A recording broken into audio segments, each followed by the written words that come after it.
স্বামীকে খাবার দেওয়ার সময় স্ত্রীরা যদি একটি মাত্র দোয়া পড়ে ওই খাবারে ফু দিয়ে খাওয়াতে পারে, ওই স্বামী ওই স্ত্রীর জন্য পাগলের মতো একেবারে মহব্বত করা শুরু করবে। যদি এটা আপনি করতে পারেন, কোরআনের মধ্যে একটি আয়াত আছে, সূরা তাহাতে এই আয়াতটি আছে, এই আয়াতটা আপনাকে পড়তে হবে। এখন আমাদের বাসা বাড়িতে সংসার জীবনে আমাদের কাছে বেশি প্রবলেম আসে এইটা যে স্বামী তো অনেক অত্যাচার করে, কথা শুনতে চায় না। কারো স্বামী যদি এমন থাকে, অথবা কারো স্ত্রী যদি এমন থাকে যেই স্বামী তার স্ত্রীকে একটু মহব্বত করে সুন্দর করে রাখতে চায়, সুন্দর করে সংসারটা গুছিয়ে করতে চায়, কিন্তু স্ত্রী কথা শুনতে চায় না, স্ত্রী অবাধ্য হয়, অতিরিক্ত জেদ করে, এই ধরনের যে প্রবলেমগুলো আছে, এই প্রবলেমগুলো ইনশাআল্লাহ তাআলা এই আমলটির মাধ্যমে আপনারা সলভ করতে পারবেন।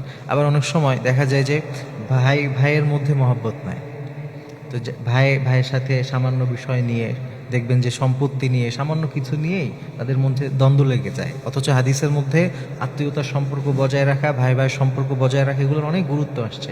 তো এই ধরনের যত প্রবলেম আছে এগুলো থেকে যদি কেউ চায় যে মিল মহব্বত করিয়ে দিবে, জোড়া লাগিয়ে দিবে, নবী সাল্লাল্লাহু আলাইহি ওয়াসাল্লাম দুনিয়াতে এসেই ছিলেন ভাঙা সম্পর্কগুলোকে জোড়া লাগানোর জন্য। সুবহানাল্লাহ। এই জন্যে এটা একটা চমৎকার আমল হতে পারে। বিভিন্ন তাফসীরের মধ্যে এই আয়াতের ব্যাখ্যায় এই আমলটির কথা এসেছে। যদি কেউ এই আমলটি করে আপনার, তাহলে ইনশাআল্লাহ তাআলা তার হৃদয়ে আল্লাহ তাআলা কোমলতা ঢেলে দিবেন।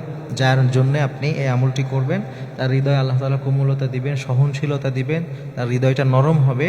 ইনশাআল্লাহ তাআলা যিনি এই আমল করবেন তার প্রতি তার একটা সফটনেস তৈরি হবে, একটা মহব্বত আল্লাহ তাআলার পক্ষ থেকে ইনশাআল্লাহ তাআলা আসবে। তো এই আমলটি কীভাবে করবেন, আপনার মনে রাখতে হবে যে কোনো খারাপ কোনো কাজে, হারাম কোনো কাজে কেউ যদি মনে করে এটা করব, তাহলে কিন্তু কোনো কাজ তো হবেই না, উল্টা এটা কোরআনের কিন্তু আয়াত, সরাসরি আয়াতের কথা বলছি। কোরআনের কোনো আয়াত নিয়ে যদি কেউ হারামের কোনো কাজের উদ্দেশ্যে কোরআনের কোনো আয়াতকে ব্যবহার করতে চায়, এটা মারাত্মক একটা গুনাহের কাজ, এগুলো কুফরির পর্যায়ে চলে যাবে। কোরআন এটা সাধারণ কোনো বিষয় নয়, এটা আল্লাহ তাআলার কালাম, এটা কিন্তু কোনো সৃষ্টি না, এটা মাখলুক না, এটা আল্লাহর একটা অংশ, আল্লাহর কালাম। আর আল্লাহ তাআলা এই কোরআনের মধ্যে ঘোষণা করেছেন যে ফিহি শিফাউল লিন্নাস, এই কোরআনে মানুষের শেফা আছে। শেফাটা দুইভাবেই আছে, শারীরিক আমাদের যত প্রবলেম হয় এটারও শেফা আছে, আবার আত্মিক যত প্রবলেম আছে এটারও কিন্তু শেফা আল্লাহ তাআলা কোরআনে দিয়েছেন। এই জন্য কোরআনের আমলগুলো যেমন অত্যন্ত গুরুত্বপূর্ণ, আবার এই ব্যাপারগুলো কোথায় ব্যবহার করছেন, কি নিয়তে ব্যবহার করছেন, এইটা বুঝে রাখাটাও অনেক বেশি গুরুত্বপূর্ণ।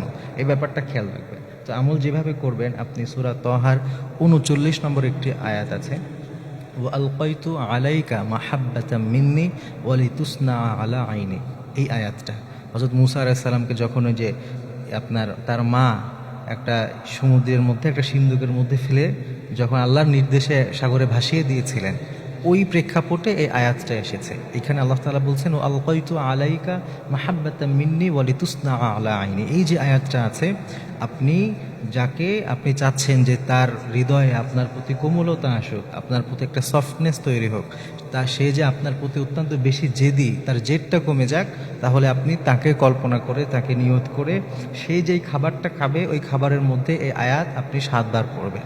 শুরুতে অবশ্যই আপনি 3 বার দুরূদ শরীফ পড়বেন, এরপরে এই আয়াতটি 7 বার পড়ে আবার 3 বার দুরূদ পড়ে ওই খাবারে ফু দিবেন এবং ওই খাবারটা যাকে আপনি চাচ্ছেন তাকে খাওয়াবেন। এটা যদি আপনি নিয়মিত কিছুদিন করেন, আপনি একজন স্বামী হিসাবে আপনার স্ত্রীর জন্য করলেন, আপনি একজন স্ত্রী হিসাবে আপনার স্বামীর জন্য করলেন, এটা নিয়মিত কিছুদিন আমল করলে ইনশাআল্লাহ তাআলা আপনি একটা চমৎকার ফলাফল দেখতে পারবেন।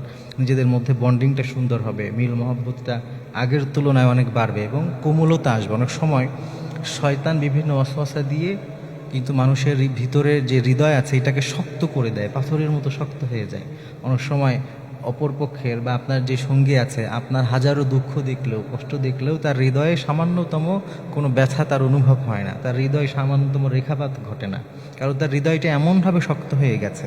তো এই জন্যে যদি এই আয়াতটি আপনি নিয়মিত এই আয়াতের আমল করতে পারেন, তার হৃদয়টা আল্লাহ তাআলা কোমলতা দিয়ে ভরিয়ে দেবেন ইনশাআল্লাহ। এই জন্যে মনে রাখবেন যে এই আয়াতটা কোরআনের আয়াত, বুঝে শুনে ইনশাআল্লাহ তাআলা নিয়মিত যদি আমল করা যায় তাহলে কাজ হবে। তবে বারবার যে কথাটি বলছি, কোনো হারাম কোনো বিষয়ে অবশ্যই আপনারা এটা অ্যাপ্লাই করবেন না, তাহলে প্রথমত কাজ হবে না, নাম্বার 2 হচ্ছে আপনি গুনাহগার হবেন। এবং এটা এভাবে করতে থাকলে কোরআনকে হারামের দিকে নিয়ে যাওয়ার কারণে আল্লাহ তাআলা আপনাকে লানত দিতে পারেন। এই জন্য এগুলো থেকে ইনশাআল্লাহ তাআলা বেঁচে থাকার চেষ্টা করব।